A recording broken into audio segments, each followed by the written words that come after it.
ዋው ምን ደስተኛ ትመስያለሽ።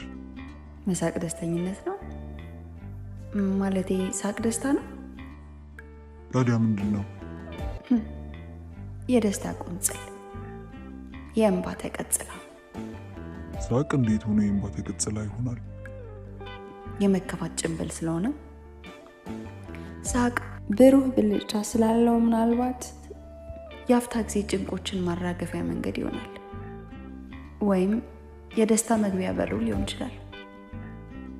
ግን አንዳንዴም ደግሞ ሳቅ ማለት ምሬቱ ወደ ውስጥ ሲጨመቅ ያለው የውስጥ ሲቃ ድምጸት ይመስለኛል።